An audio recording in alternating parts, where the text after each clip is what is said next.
What are some of the ideas you currently have? What we found in our research is that companies are looking for folks that they can hire, and they're willing to train, they're willing to pay for those apprenticeships, and they can't find a workforce. And so we thought, oh, how awesome if we could make a match between kids that are in foster care, and their pipeline. Maybe they don't do it forever, but at least that gives them a place to start. Welcome to Hands On Heroes podcast. I'm Val Crafton, the voice of grit. I champion the people who power progress and prove that the future is built by those willing to get their hands dirty. Let's dive in. Welcome to Hands On Heroes. I have a very exciting podcast today because it's very close to my heart, which is children. And I'm here with the Foster Alliance, Maureen and Bronwyn. We'll just kick off by having you both introduce who you are and how you got involved in the Foster Alliance program. I'm Bronwyn Beabeau, and I've been a board member with the Foster Alliance for about 3.5 years now. And one of my involvements with the Foster Alliance is that I am the co-chair of the Innovation Think Tank, which is something that we'll be talking about in more detail during this podcast today. Thank you so much for having us. Of course. Maureen? We're so lucky to have Bronwyn Skills on our board and working with me on this Innovation Think Tank. My name is Maureen Noe. I'm honored to be the president and CEO of the Foster Alliance.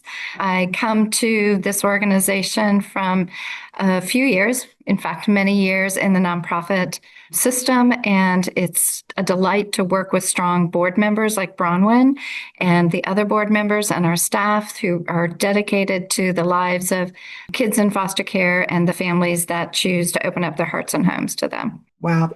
That is amazing. And what you both contribute is obviously close to the heart, close to my heart as well. Thank you for your support and service to children who are in need of some constant adult in their life, for sure. I want to talk about how the Foster Alliance came to be. Give us a little background on that for those who are listening. So I'll start with it. We used to be called Arizona Helping Hands, and we were founded by our founder in her garage. And she was like, how may I help the community? And so people brought things, and then she distributed it to people who had needs. And that went on. That was the late 1990s. That went on for many, many years. And then it came to a point where the first CEO said to some partners, like, if we were to narrow, what would that look like? Is there one population more than another that possibly that there's a gap that we should be filling with our essential services? And the answer was yes. The foster community really struggles in order to have the things that they need in order to open up their hearts and homes to kids in foster care. So in about 2014, that pivot happened, and we then became very focused on supporting the foster community. When I started in 2022, we decided that Arizona Helping Hands was a good name and a good brand. However, how might we expand if we wanted to serve foster families throughout the region and maybe multiple states? And so we went through a brand reimagining and came up with the Foster Alliance because foster needed to be central to everything we did. And how we do our work is with others. So the Alliance seemed to make really good sense to us.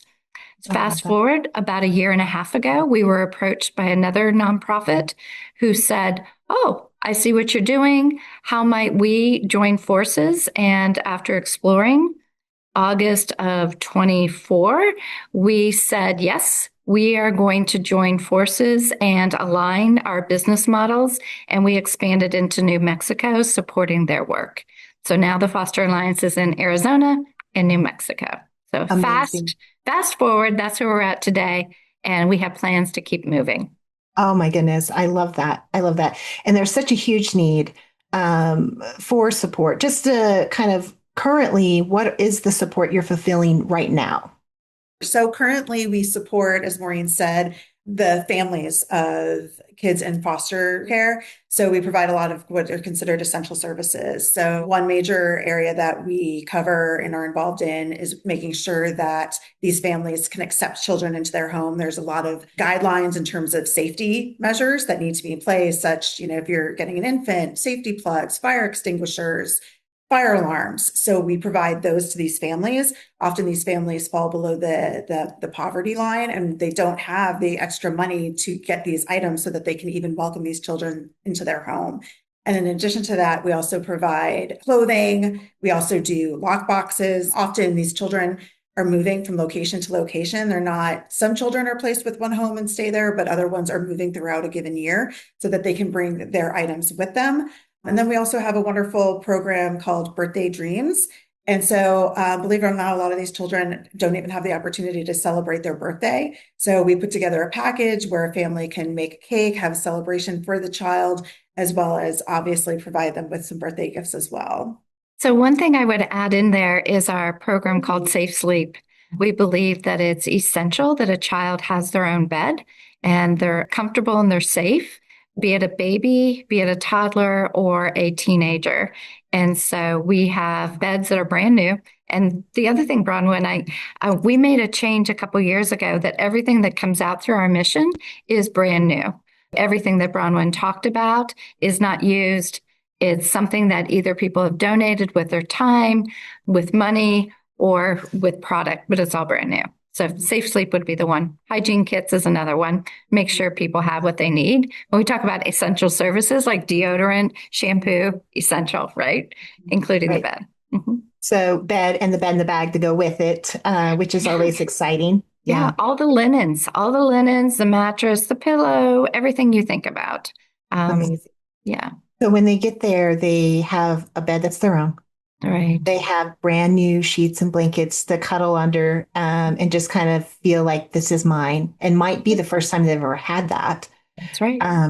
That's right. There's also clothing, and then of course the birthday dreams, and I love that piece of it. And I think you had told me, how many birthday bags do you send out a month just in Arizona alone, just to give us a feel for how many children we're serving here?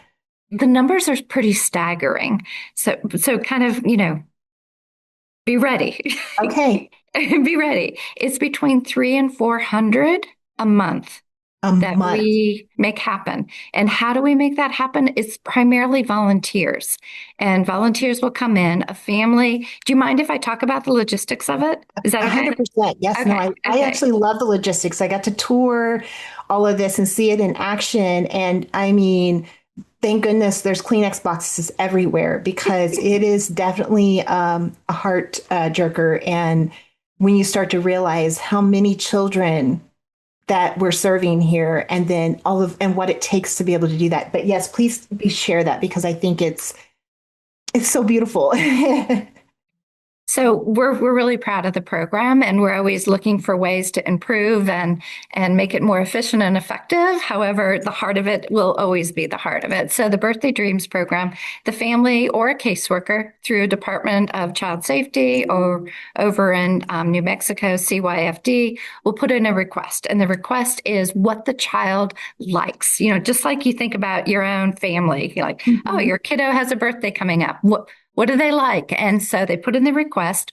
Our volunteers then go and curate that request. And because of the generosity of the community, the whole community, they're pretty much able to find what that child has requested with a broad stroke. So let's say the child is like, oh, it's a girl, Sarah, and she likes Legos and she likes science and she likes basketball. So they'll go and curate and find, oh, a Lego set and a science kit and then a basketball.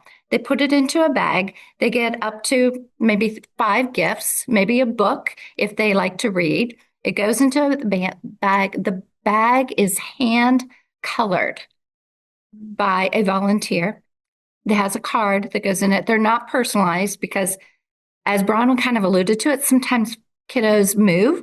And so we want to make sure that we can repurpose. So they put the bag together. It goes through the automated system. The family is notified. They come in, they pick it up, or it's delivered to the family. before the birthday. That's really important. And then Bronwyn talked about the birthday in a bag. So that's the cake mix and the frosting, and because maybe you want to celebrate with some friends. So the part of it that resonates, whether it's 2 birthday bags, 2 birthday dreams a month, or 400, is for many of these kiddos, Valerie, as you mentioned, they've they've never had their day celebrated. They didn't even know that was a possibility. We had a 16-year-old girl say, you know, I go to birthday parties. I see it happen at school all the time. Did I ever think that was for me? Never. And we're like, we will always do this program. We will Wow. always do this program. Every child deserves that Yes. moment in time every year to be like celebrated and loved Yeah. on, you know? Doesn't And have it's to a be a great, lot of gifts. It's just a yeah, memory. Yeah. it's a great opportunity too, because not only are you celebrating their birthday, but you're also telling them that they matter, Yeah. that you being here on this earth really matters, and we want to celebrate you. And that's really at the end of the day what we're saying when we celebrate a birthday is that you matter and you have impact in this world, and you belong here. Right. And maybe they've never felt that belonging or feeling the importance, like I'm important in this world.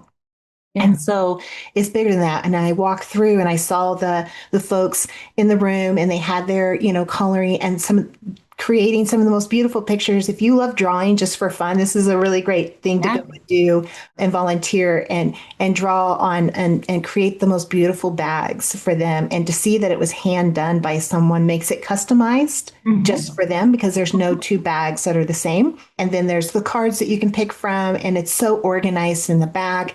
Kind of like going to a store and you're looking for everything's very organized, and you can easily find it to put through. So that's another volunteer that has to go out there and do that piece. And then, of course, you probably have volunteers who deliver. And so there's just so many hands that are involved in just creating a single bag. And may I just re-say it again? 300 to 400 birthday bags a month just in the state of Arizona. And that's how much need there is. And I'm going to get through this podcast without crying. I am. Yeah. It was almost 4,000 kiddos last Oh, year. oh Yeah. my. Yeah. Yeah. Yeah. And there's more, right? There, in Arizona, there's a total of about 12,000 kids in foster care at any given time. And that includes tribal nations, because we serve the whole state. So if we're doing 4,000, like, come on, there's more to be done. There's so much, so much. Put their requests in because we want to get to every child. Yeah. Yeah. And it's a way, and Valerie, the other thing I want to just really mention for everyone is we don't put our name on that bag anywhere. It doesn't say the Foster Alliance. It's a way that we can support the foster community and make it a little bit easier for them to open up their hearts and home and bring joy to their family and that kiddo. So yeah, it comes from the family or comes from the caseworker. Yeah, which is kind of fun. We like to be behind the scenes. This episode is powered by Mod 42, the modular data center company redefining speed to market. From design to delivery, Mod 42 brings precision manufacturing, quality assurance, and trusted execution to every build. When reliability can't wait, Mod 42 delivers. Learn more at mod42.com. Now, when we met, I had read a statistic that 50% of children in foster care age out of the system and become homeless. I mean, a lot of times that's because we don't have, or they don't have the parents to fall back on when things get tough, or they don't know, they don't have a solid transition, which is one of the things that it caused me to reach out to you. It's like, is this statistic real? And you said it is. And in fact, it's a new gap that we have identified. So let's transition into, now that we know what you're serving, what's next? What gap are we trying to fill next? And it's around workforce development. Bronwyn, you want to start? Like you did, yeah. So, well, that's part of, so when I was first introducing myself, I mentioned that the Foster Alliance, we have an innovation think tank. We kicked it off in January, and we were actually kind of blowing the dust off of it because it is something where we went through this process of what's next? Can we do in addition to all the current services that we're providing? And so we'd actually kicked it off about 2.5 years ago. And then when we had an opportunity to expand into New Mexico, we just kind of put that a little bit on the back burner because we were so excited and we wanted to make sure that we had a flawless union with this other organization, that we just, again, didn't cancel it, just delayed it a bit. So now, again, as we've entered the new year, we're back to thinking what's next. But through that work that we did about 1.5 to 2 years ago, we knew that there was a huge gap on the workforce development side. So what does that look like? We are still going through that to see, what resources are already out there for these children. We want to be able to, is it something where we're pulling together resources that are already out there, but a lot of these families and children are not aware of that they already exist?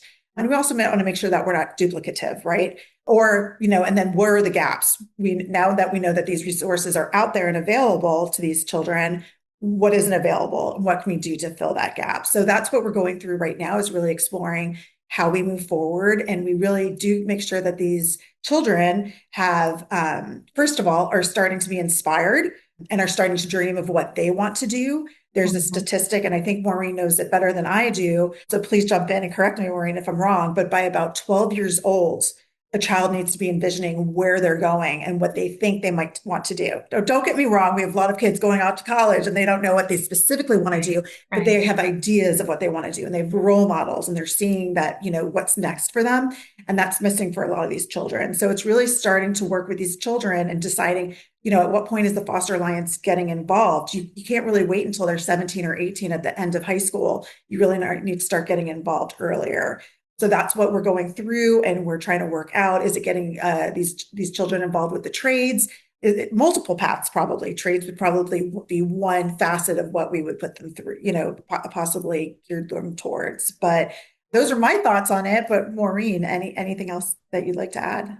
Yeah, I just want to back up for a moment. And so age 12 is about where your value of yourself is crystallized, right? So if I feel like I can explore any opportunity, that's been etched in stone by age 12. If I feel like the world is not there for me, it's against me, that's ingrained by age 12. So there's all this work that needs to happen on both sides, right? Exposure as well as validating that kiddo really does matter and has potential that they can achieve. The other stat that I want to make sure we're really clear on is kiddos in foster care, they're so transient. One of the things that I'm looking at here on this piece of paper is by the time a child ages out, so that's over 18, a third will experience 5 school changes. Oh my God. Yeah. And foster kids, on average, miss 85 out of the mandatory 180 school days. So that's almost half of the school days that they're missing because they're so transient, because of everything that's going on in their life that they didn't choose. They didn't sign up for this.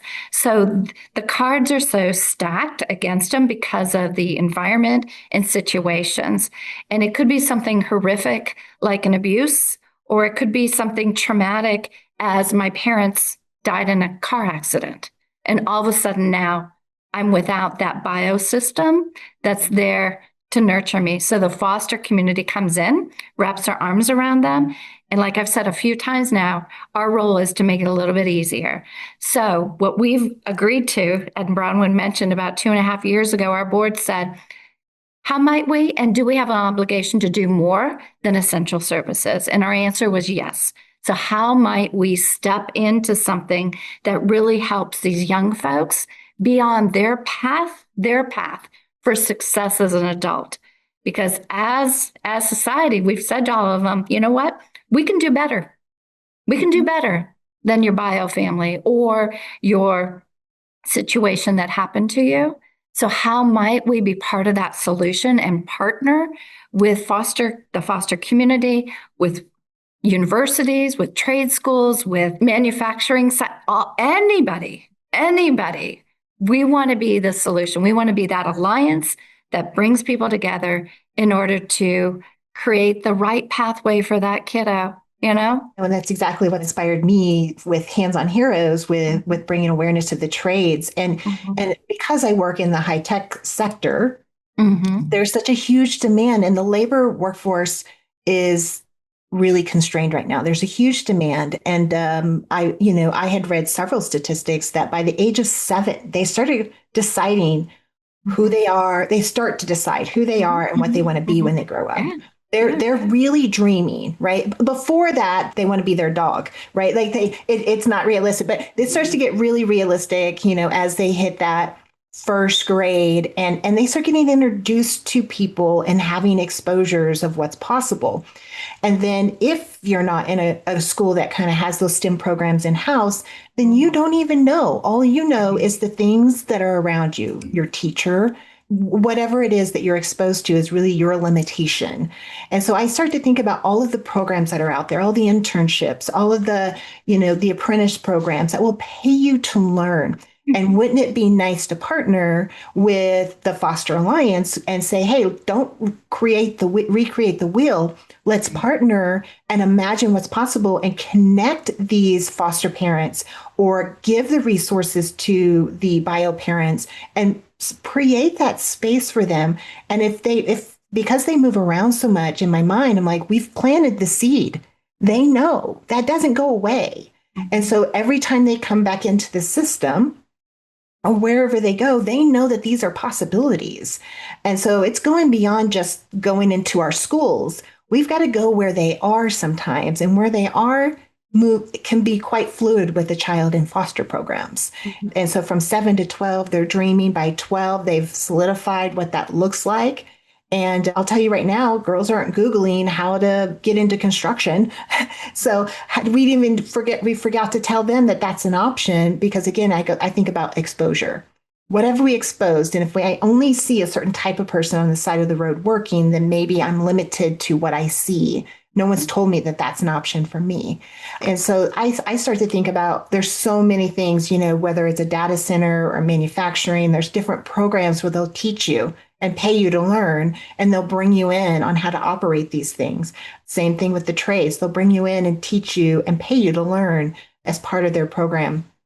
And I love this connection here. And I know that there's tons of other opportunities out there, but because that's the sectors my crossroads, I like to talk about those worlds. And it's a huge demand with high return potential that would enable them to be thriving adults right out of the gate.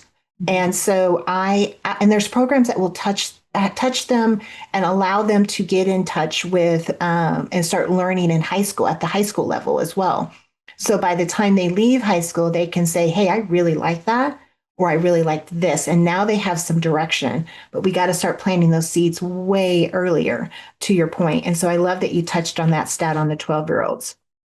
So what are some of the ideas that you have? You have been mulling this around Mm-hmm. over the last few years, but really starting to plan as of January of 2026 to kick off what is possible now and really refocusing in on this. What are some of the ideas you currently have? That's a great question. So I want to go back to one of the stats that you talked about Yeah, with the trade absolutely. school.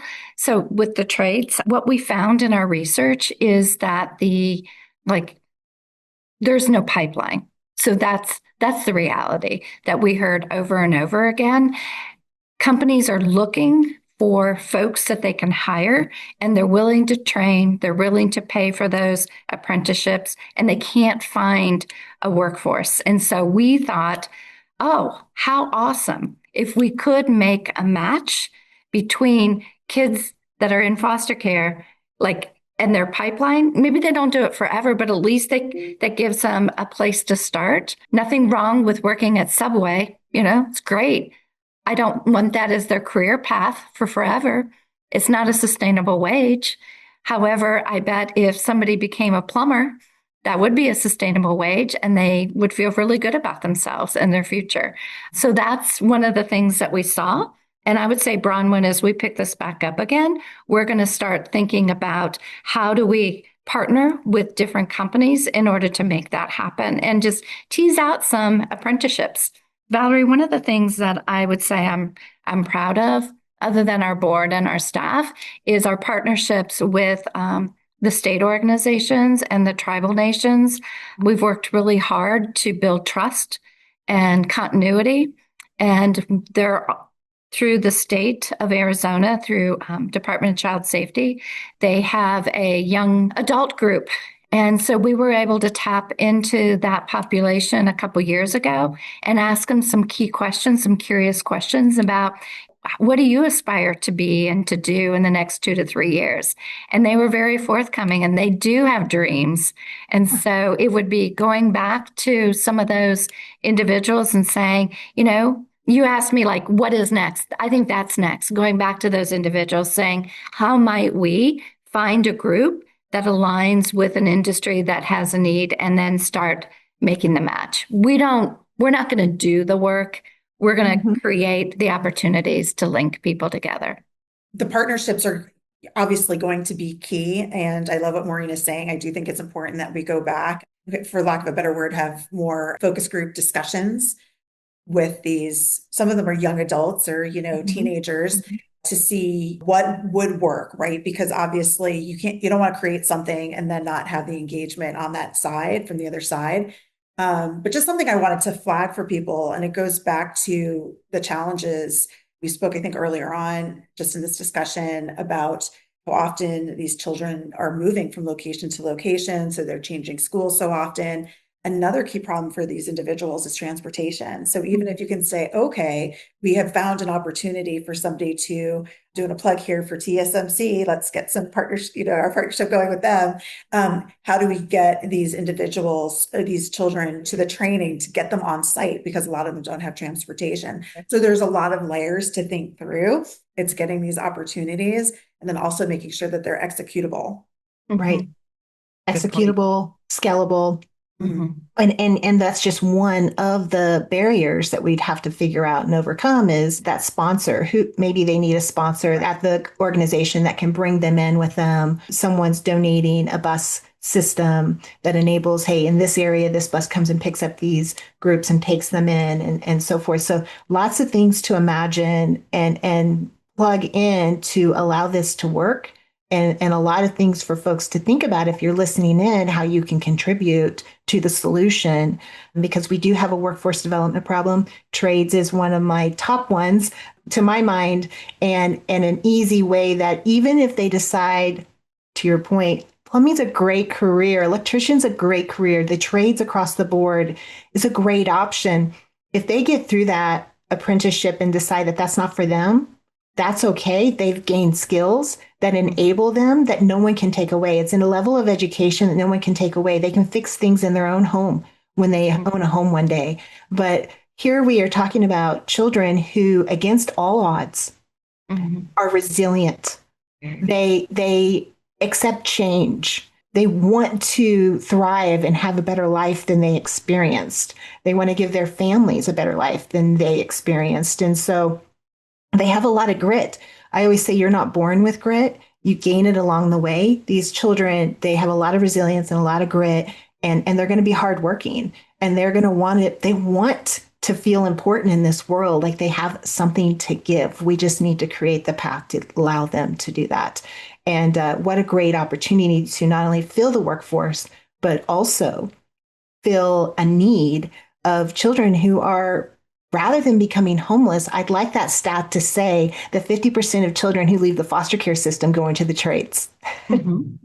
Why not, right? Yeah. Why Rather not? than becoming homeless. And it's okay if they transition and do other things, but I'd love to see a strong connection and a bridge built there. And we've got the community and the people and the programs there to do it. The money's in the system. There's a demand for it. Here's your workforce. Come and get it. That's what I say. Yeah. Now, as we're coming up to the end, we've been talking about what Foster Care Alliance is, how it came to be, what the gap looks like. What are some of the barriers when someone wants to get involved? And for anyone who's listening, I will have all of the links to Bronwyn and Maureen and the Foster Care Alliance. So if you want to get involved and you want to reach out to them and start imagining and helping fill this gap, or even volunteer to give a need, we'll have all of those links in the show notes. But I want to talk about the community and what barriers Are there any barriers that keep them from being able to get involved? And where are your biggest needs? I would say the biggest barrier is awareness. As as individuals, human beings, we're super busy, right? We occupy our time in so many different ways. And lifting your head up and saying, oh, the Foster Alliance, I wonder what I could do there. And then be curious and go to our website and donate money, donate product, donate your time. That would be the first thing. A real barrier is there's endless possibility to what we want to do. Do we have the resources to do it? Not today. Will we tomorrow? Yes. As more people learn about us and get involved, it certainly is a mission that resonates for many individuals. So remember that. And if you're in Arizona, we have a tax credit. I'm going to do a little plug for that. So don't forget to choose us as Yes. your tax credit recipient. That's super easy. So awareness, giving of your time, giving of your money. And then the other thing would be connecting us to other people. So each one reach one is something I like to talk about. So a barrier, like if you're a company CEO, if you work for a data center and you're like, oh my gosh, I'm in the HR, but I'm not high up. That's okay. Talk to people and connect us, and who knows what we can do together. So be bold. And as you mentioned, Valerie, the kiddos are resilient. We need to be resilient and match that energy and be there for them. This is the future generation. Yeah. If we're giving out 400 birthday bags a month, that's a lot of children. 4,000 a year, and just in the state of Arizona, that's a big workforce. And Yeah. Yeah. it breaks Anybody me. want it? Come get it. Come partner Well, with us. and partner with us, because let's add the stat to that. 2,000 of them will become homeless, Yeah. right? Well, So 2,000 is your 50%. So yeah, 2,000 of the birthday dreams, Yeah. 6,000 out of the oh, 12,000 of the state of Arizona, right? And okay, it's about 3 to amazing. 4,000 in New Mexico. So So this is even bigger yes. than we Yeah. of a problem than we thought it Yeah. was, Yeah. and that is insane. That is Yeah. insane and Yeah. heart-wrenching. It's So not good. It's not it's good. not good. And to think that I have a 50-50 chance of becoming homeless if I end up in the system, those are terrible odds. And so the awareness, if you're Yeah. out there and you're thinking, how can I give back to my community? Mm-hmm. Here you Yeah. go. How can I in the trade labor gap? Here you Mm-hmm. go. We have a lot of partnering to do here, and a lot of imagining and dreaming, but why recreate the wheel? Let's start making these plugs now and these partnerships now, and let's build it along the way. Now, before we end, any last things you would like to share? I am a finance girl by trade. I'm a CFO. So if I may, to give a little more detail on this tax credit, because a lot of people are really, really busy. I know now that I'm a bit older and my children are now in high school and not so little, I'm able to give more of my time.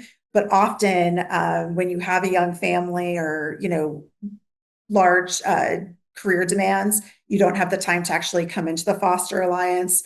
One way that you can give, obviously, is by a tax credit. And one thing that I wanted to mention, because I had to be on the board to learn this, Arizona has a tax credit specifically for foster care. So when I came and joined the Foster Alliance and I was on the board, I thought, well, I'm already giving my tax credit to my child's school. So am I going to now take that away and not give it to the Foster Alliance? You can do both. So that's just something that was a real eye opener. And so I really wanted to just express that. It's dollar for dollar. It's not incremental. It's just you directing how your tax dollars are used. So it's something that we would really love for you to look into. So sorry for Yeah. plugging it again. No, no, A I lot love of people this. are not aware that it's not an either or for their children's school. It's a separate, specific one that we are blessed to have in the state of Arizona. Not all states Right. have it. We do. Right. So please look into it. Yeah. And if you're not state of Arizona federally, there's also a tax credit as a nonprofit, correct? Correct. There's Correct. tax deductions, Full right? For deduction. Yes, nonprofit. exactly. It's different. Yeah. But yes, give, give, give. Yeah. And we can't give enough. And as you continue to spread, we've moved into state number 2. You're just going to keep growing, because we just gave the stats for one state. That's not even including New Mexico. And as we continue on and start imagining the rest of the country, there's a huge demand and a need there. Yeah. Now, I just want to, I think that as we bring this awareness here, we're going to have to bring us back and talk about it at the end of the year and say, okay, here's what we've imagined, Right. and here's what's happened since then, Mhm. and we've dialed in the need, and let's talk about some of the things that's happened and what we've planned to do and launched and put into place. But for now, we're looking for partners, right? Mhm. Mhm. Yep. Mhm. Fantastic. Well, thank you both for coming on and talking about such an important subject. And the fact that we're constantly talking about this workforce development, and here we have this huge need to reach thousands of children that we can plant seeds on. It just reinforces my early exposure is everything for my own hands-on heroes and how we really need to connect to programs like this. We're not just connecting one dot, we're connecting multiple. Any last words before we close here? I would say make sure, again, if you're involved in any you're listening to this and you're with a company that has opportunities for kids in foster care, please reach out. I know you mentioned that you kindly provide the links. You will hear back from us. We are very responsive. We're really eager to join a partner. Yeah. I would also add that if you're part of a union, you know, and a trade union, please know that we're talking to you as well. Don't have to be in a corporate setting to True. be on our list of potential collaborators. So please. One of the things, Valerie, that you talked about, I just want to make sure we're hitting this. I'm looking at my stats and it says 1 out of 2 foster kids who age out, so 18 or older, have some form of employment by 24. The homelessness stat that we gathered was 1 out of 4 young adults. Okay. So Okay. 19 to 21. But the real kicker is they don't have employment, right? They don't have They employment. don't Yeah. have employment. And One if out you of don't two have doesn't have employment, employment. So you can't that's the take. number to really pay attention to. They may not be homeless. It may not be an ideal home situation. However, the employment opportunity is laser focused, what we're talking about here today. Yeah. Amazing. Yeah. Amazing. Well, it's still terrible stat that Oh gosh, yeah. Oh, yeah. Yeah. we need to fix and turn around. And this is just the beginning, is talking about it, bringing Yeah. awareness to it, and letting folks know how they can get involved and partner. So Yeah. thank you both for coming on to Hands on Heroes podcast to help spread that word and allowing me to partner with you to talk about this and dream about what's possible for these children who really don't have that guidance in their life. And so, if we can start that guidance here and partner with folks who can bring that guidance to them, we want to hear from you. Yeah. So, thank you Thank you, both so Valerie. much. Of Thank you for course. having us. And I also want to thank, Mod 42, who keeps this mic hot and allows me to spread awareness for very important topics such as this. Mod 42 Modular Data Centers. Thank you so much. Thank you for watching this episode of Hands on Heroes. Make sure to like, subscribe, and click on the bell to get notified every Thursday that a new video has been posted. And while we're here, check out another episode. Also, if you're interested in joining the mission, either as a guest speaker or sponsor, visit handsonheroes.net for more information or reach out to us directly at info@handsonheroes.net.